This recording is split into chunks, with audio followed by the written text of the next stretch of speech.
Good morning students, all of you. अपना जो lesson चल रहा है the story of village Palampur, उसमें जो हमने पीछे जो पढ़ा था उसमें ऑर्गेनाइजेशन ऑफ प्रोडक्शन यानी जो उत्पादन है उसके क्या संगठन है, किस प्रकार से वो प्रोडक्शन होता है, वो सारा हमने कल देखा था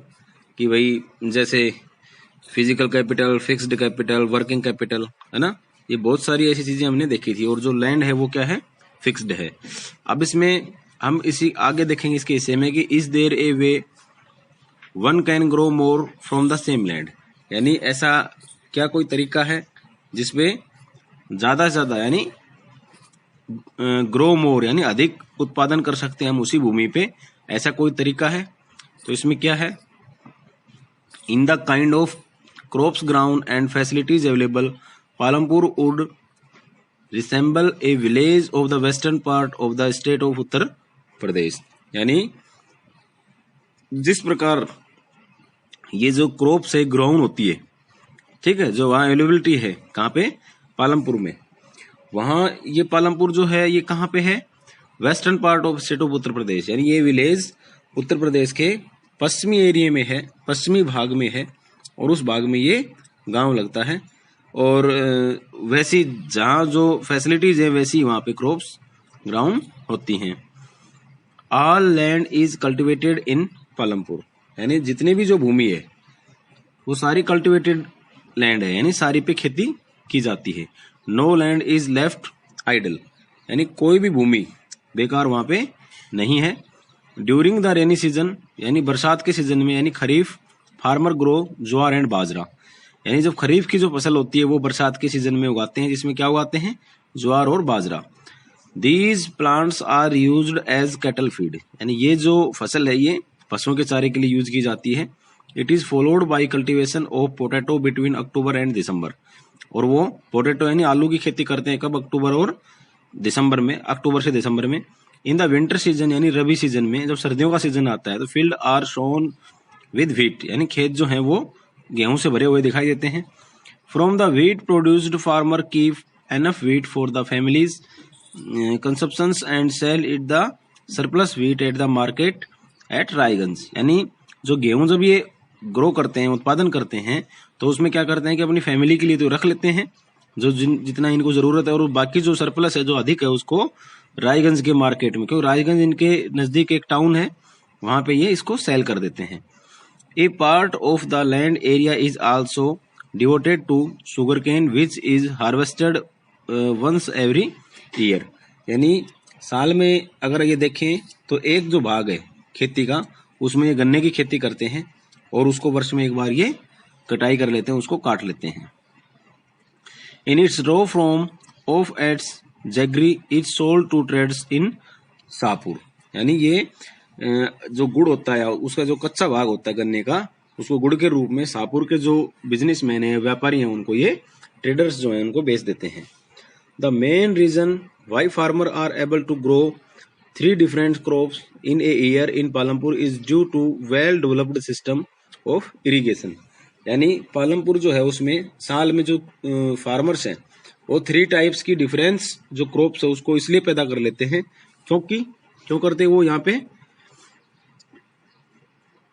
क्योंकि वहां पे जो सिंचाई वाला जो सिस्टम है, ठीक है, वो काफी अच्छा है। Electricity came early to Palampur, यानी जो बिजली है वो पालमपुर में जल्दी ही आ गई थी। इस कारण its major impact was to transform the system of irrigation, यानी इससे क्या हुआ, जो खेती का और जो सिंचाई का जो बदला था ना, सिंचाई का जो पद्धति थी उसमें काफी बदलाव आ गया, काफी बदल गई। अब इसके बाद है Persian wheels were till then used by farmers to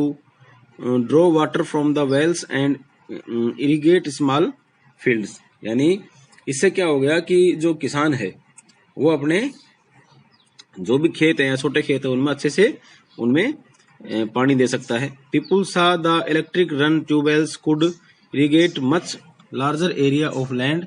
effectively, यानी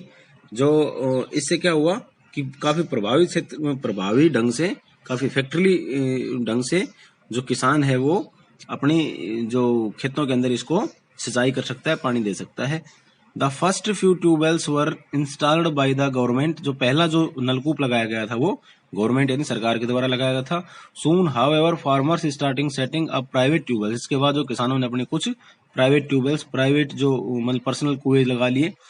as a result by mid 1970s the entire cultivated area of 200 hectares was irrigated, यानी 1970 का जो दशक है उसके मध्य तक 200 हेक्टर भूमि के ऊपर वो सिंचाई करने लग गई। अब इस पैराग्राफ में ये है कि not all villagers in India have such high level of irrigation, यानी भारत के अंदर लगभग सभी गांवों के अंदर ये सिंचाई वाली व्यवस्था नहीं है हाई लेवल की। Apart from the rivers plains coastal regions in our country are well irrigated, यानी बहुत सारे ऐसे एरिए हैं, ठीक है, जो नदियों के जैसे मैदान है हमारे देश में, जो तटीय क्षेत्र है वहां पे सिंचाई होती है। इसके विपरीत अगर अपन देखें, in contrast the plateau region such as the Deccan plateau have low levels of irrigation, यानी अगर अपन जैसे दक्कन का जो पठार है वहां पे देखें तो सिंचाई वहां पे काफी कम है। Of the total cultivated area in the country a little less than 40% of irrigated even today, यानी 40% से भी कम जो एरिया है उस क्षेत्र में आज हमारे यहाँ पे सिंचाई हो रही है। In the remaining areas farming is largely depend on rainfall, यानी ज्यादातर जो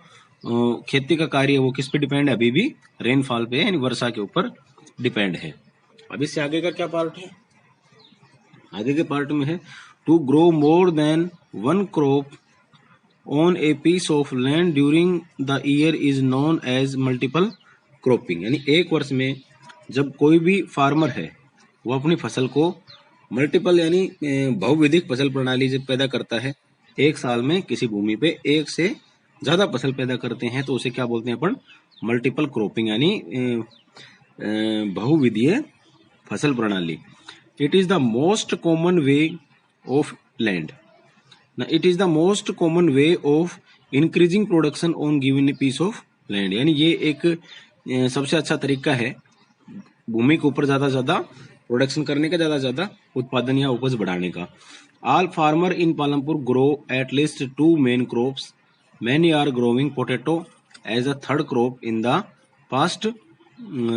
15 to 20 ईयर्स, यानी पालमपुर के जो किसान है उसमें ज्यादातर 2 मेन क्रॉप्स यानी 2 जो मेन फसलें हैं वही उत्पादन कर रहे हैं, और many are growing potato as third crop, यानी ज्यादातर जो है वो तीसरी जो फसल के रूप में उगाते हैं, तो वो क्या उगाते हैं, पोटैटो। पोटैटो क्या, आलू, ये साल भर चलने वाली सब्जी है, इसको कमाकर भी वो अपना, और पिछले 15 से 20 साल में वो ऐसा कर रहे हैं। तो अब ये देखो इनकी यहाँ फसल से डिफरेंट क्रॉप्स, व्हीट है, बाजरा है, शुगर केन एंड पोटैटो है, यानी गेहूं, बाजरा,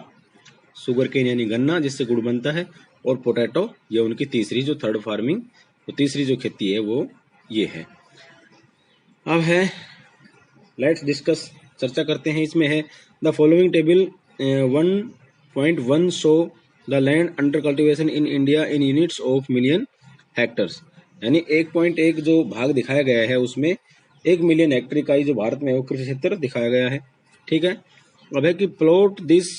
on the graph provided, what does the graph show, discuss in class, यानी भाई जो हमारे को जो ये एक आरेख दिखा रखा है उसमें अपन को चर्चा करनी है। इसमें देखो ये दिखा रखा है, इसमें फर्स्ट जो दिखा रखा है 1.1 सीन ऑफ विलेज, इसमें ये दिखा रखा है, यहाँ पे शुगर केन की फसल है। तो इसमें कुछ डिफरेंस टाइप के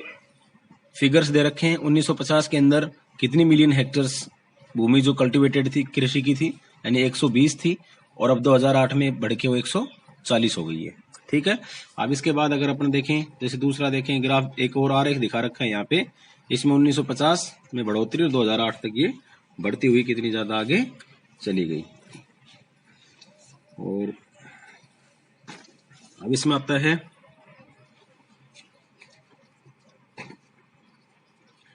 it is important to increase the area under irrigation भाई, ठीक है, यानी ये जो है एक महत्वपूर्ण एरिया है, ठीक है, फसल का, यानी पालमपुर में जो फसल है वो उत्पादन की गई है, तो ये काफी बड़ा एरिया है। तो ये मतलब किस आधार पे की गई है ये इसमें बताया गया है,